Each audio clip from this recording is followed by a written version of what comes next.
If you think silence means the story is finished, you may be missing the most important part, because when you and an avoidant both stop reaching out, the real emotional storm usually starts after the phone goes quiet, not before.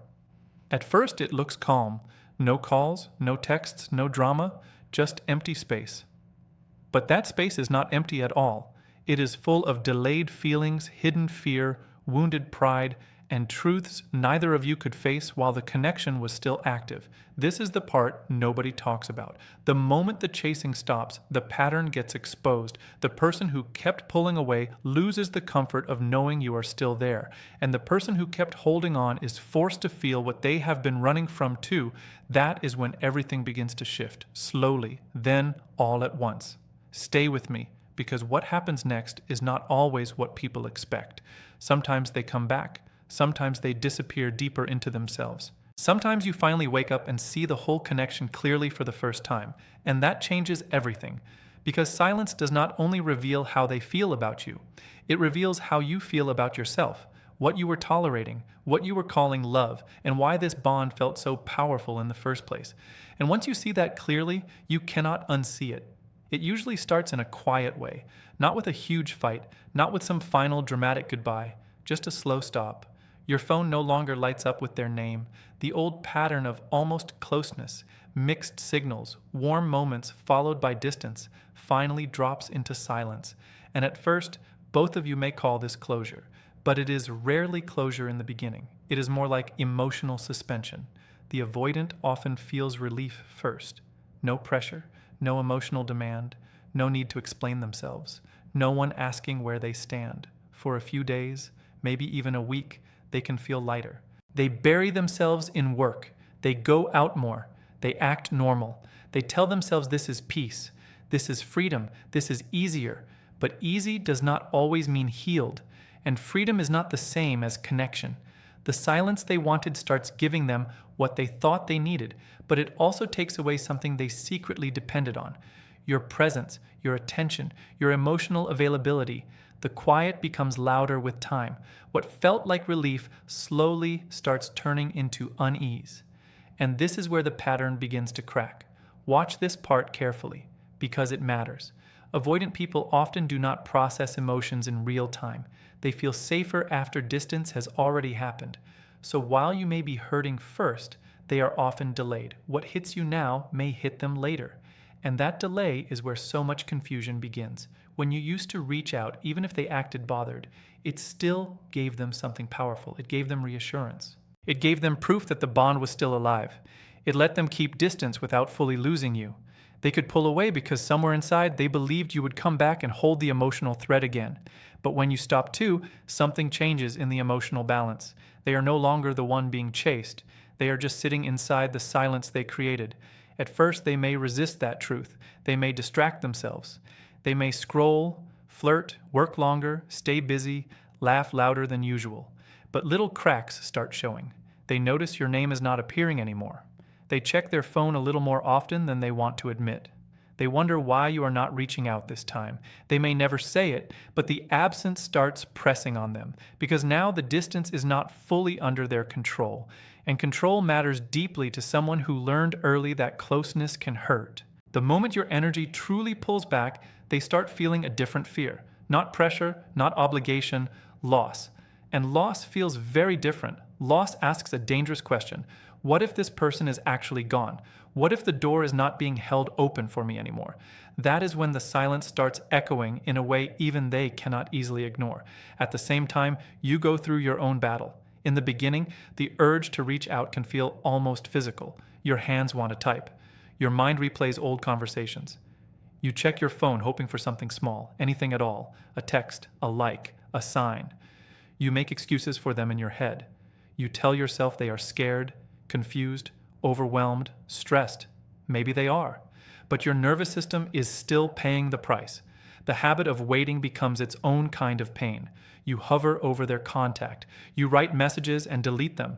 You imagine what you would say if they came back right now.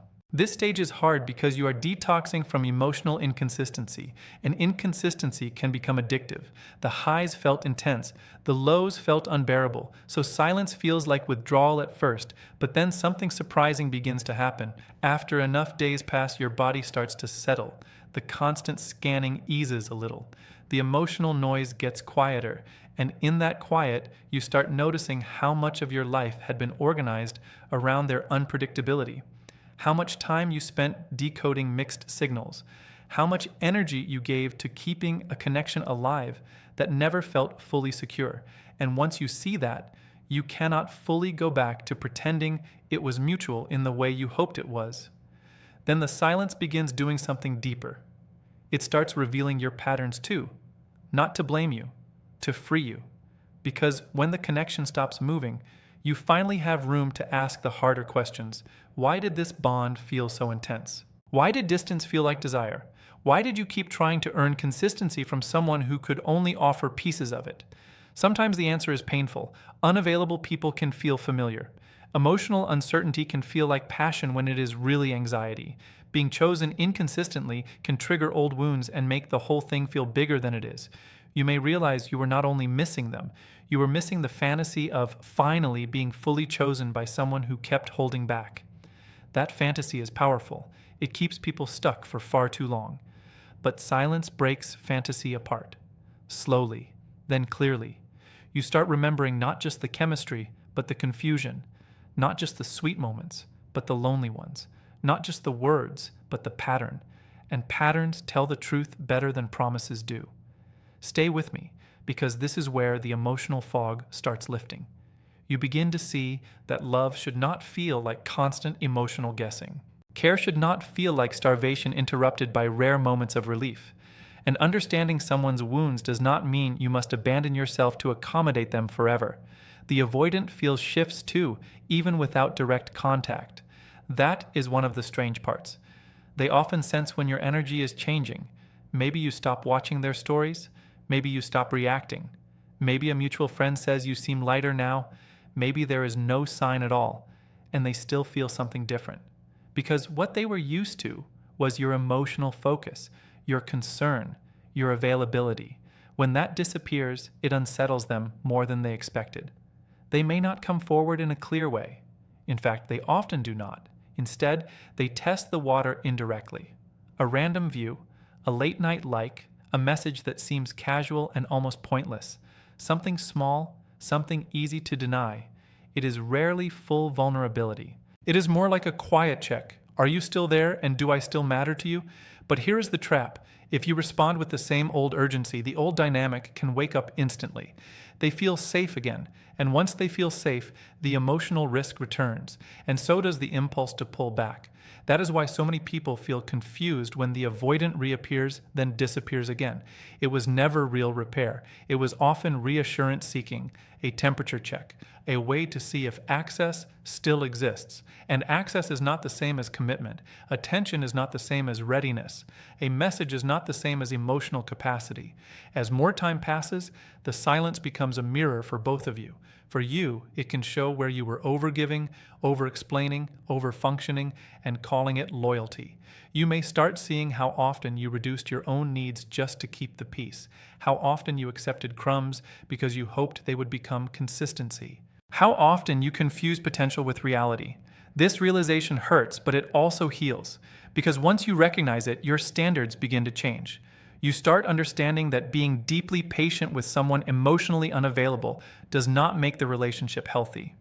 You can have compassion for someone's fear without making their fear your permanent home. And for the avoidant, the mirror can be brutal in a different way. Without you there to carry the emotional weight, they are left alone with their own walls. There is no one to blame for the distance now, no one pushing too hard, no one asking for too much, just them, their habits, and the emptiness that keeps repeating across connections. Some finally feel that. Some start noticing a painful truth. This did not only happen with you. It has happened in different forms with other people too. The same pull, the same panic, the same retreat, the same loneliness afterward. And that is when regret can begin. Not always, but often enough. The kind of regret that arrives late when the moment to do things differently may already be slipping away. Sometimes that late regret becomes what people call a return, a message out of nowhere, a soft, hey, a comment that feels harmless, a sudden appearance in places they know you might be. It can happen weeks later, months later, sometimes even longer, and it can be very confusing because part of you may still want to believe it means they finally understand. Maybe sometimes they do understand more than before. But understanding is not the same as change. Insight is not the same as emotional maturity. Missing you is not the same as being ready for a healthy relationship. That is the part many people learn the hard way. Someone can feel your absence deeply and still not have the tools, courage, or consistency to love you in a stable way. They can be sincere in the moment and still repeat the same pattern later. They can know they hurt you and still not be able to show up differently for long. So if they come back, the real question is not, do they miss me? The real question is, has anything truly changed in the way they relate, communicate, repair, and stay present when closeness becomes real? Because if the answer is no, then the cycle is still the cycle, just wearing a softer face for a little while. And this is where your healing becomes the real turning point. If you keep doing your inner work during the silence, you start responding differently. Their charm does not hit the same. Their distance no longer feels mysterious. Their mixed signals stop looking deep and start looking familiar. You recognize the breadcrumbs. You notice the old rhythm faster. You stop turning every small sign into a grand emotional meaning. And that shift is powerful, because the dynamic only works when one person keeps carrying hope for both people. When you stop doing that, the illusion weakens. The silence that once felt like punishment begins to feel like protection. You laugh more naturally, you sleep a little better, you return to hobbies, friends, routines, and parts of yourself that had been buried under emotional hypervigilance. You remember what it feels like not to wait all day for one person's mood to decide the emotional temperature of your life. That is not a small thing. That is a major return to self. And this is the irony. The more genuinely you detach, the more clearly the truth of the connection reveals itself. Not because you become cold, but because you become honest. Honest about what this gave you. Honest about what it took from you. Honest about how often your nervous system was activated and how rarely it was actually at peace. For some avoidant people, silence eventually becomes a wake-up call. Not because you argued better, not because you begged better, not because you explained your pain in the perfect way, but because your absence removes the distraction. When you were there, still trying, still understanding, still making space, they did not have to fully confront the cost of their behavior. Your love softened the consequences. Your patience delayed the truth. But once the connection goes still, the emotional noise drops, and what remains can become impossible to ignore. Why does closeness feel heavy? Why does care make them panic? Why does being loved feel safer when it is far away? Why do they crave connection and fear it at the same time? For some, these questions stay in the background. For others, they grow louder. Some start reading, some start reflecting. Some finally see how childhood pain, inconsistency, or emotional neglect shaped their need for control and distance. Some even begin real healing work. That does happen, but not everyone chooses that road. And this part matters. Do not build your life around the possibility that they may one day become the version of them you needed all along. That hope can become another trap. Your task is not to stay emotionally parked outside someone else's growth process. Your task is to keep moving, because in many cases, silence does not wake them up right away. It drives them deeper into avoidance. Instead of reflecting, they distract. Instead of grieving, they numb. Instead of facing loss, they stay busy. They throw themselves into work. They jump into new attention. They keep everything moving so they do not have to feel what is catching up underneath. And from the outside, it may look like they are fine, maybe even happier, maybe already moved on. But appearances can be deeply misleading. Emotional avoidance often delays consequences. It does not erase them. What gets ignored does not vanish. It usually waits. Then returns in another connection, another ending, another lonely night, another moment when distraction stops working. That is why you must not use their surface behavior as proof of your worth. Someone seeming okay does not mean you meant nothing. Someone staying busy does not mean they were unaffected. Someone not reaching out does not mean the bond was unreal. It only means they are handling emotion in the way they know how, and sometimes that way is deeply disconnected. The silence exposes that too. It shows who can face feeling and who can only outrun it for a while. And when you understand that, you stop taking every quiet moment as a personal verdict against your value. Meanwhile, your own transformation can become something beautiful if you let it. At first, it feels ugly. You replay scenes. You blame yourself. You wonder if you were too much for wanting simple things like reassurance, clarity, emotional effort, and consistency. But slowly you stop asking whether your needs were too heavy, and you start asking why basic care felt like too much in that connection. That question changes everything. It turns your attention away from trying to fix them and back toward understanding yourself. Why did you stay so long in emotional confusion? Why did you keep hoping harder instead of listening sooner? Why did unpredictability feel so magnetic? These are healing questions, hard questions, but healing questions. And the answers reshape your standards. You begin to understand that love should not require you to shrink your needs, soften your truth, and survive on emotional leftovers. Love should not make you feel chronically unsafe. Love should not rely on your ability to absorb uncertainty without complaint. Once that understanding settles into your body, not just your mind, your whole relationship to love changes. You stop chasing intensity and start valuing stability. You stop glorifying mystery and start respecting clarity. You stop calling chaos chemistry. You stop waiting for someone to become ready while your own life stands still. Then comes one of the deepest shifts of all. The silence stops feeling like rejection and starts feeling like redirection. That does not mean you never cared. It does not mean the bond meant nothing. It means you finally understand that not every strong connection is a healthy one, and not every deep feeling points toward a future. Sometimes what feels powerful is really an old wound being activated.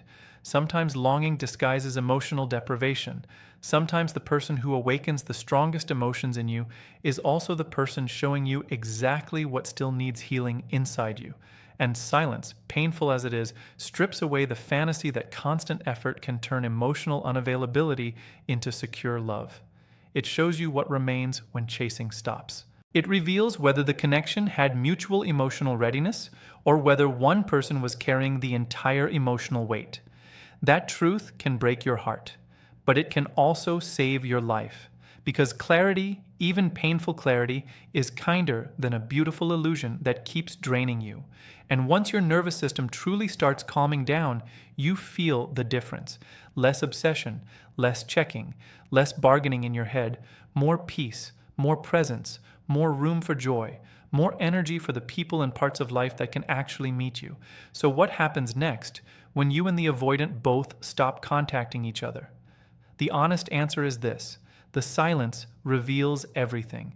It reveals whether they valued genuine connection or simply valued your availability. It reveals whether you were loved in a steady way or kept close in an unstable one. It reveals their capacity. It reveals your wounds. It reveals the difference between someone wanting access to your energy and someone truly wanting to build with you. Sometimes they return, sometimes they do not. Sometimes they return only to find that the version of you who would have waited is gone. And that may be the most important outcome of all, because your real victory is not getting them back. Your real victory is becoming someone who no longer abandons themselves to keep a fragile connection alive. Let that sink in. The greatest shift happens when you stop asking, will they come back? And start asking, why did I stay where I felt emotionally unsafe for so long? That question is the doorway out. Out of confusion, out of fantasy, out of self-abandonment, out of repeating the same lesson in different faces. And once you walk through that doorway, the silence changes, meaning forever. It is no longer a waiting room. It becomes a turning point. A clean break between the version of you that survived on hope and the version of you that now chooses peace, truth, reciprocity, and love that does not have to be chased to be real.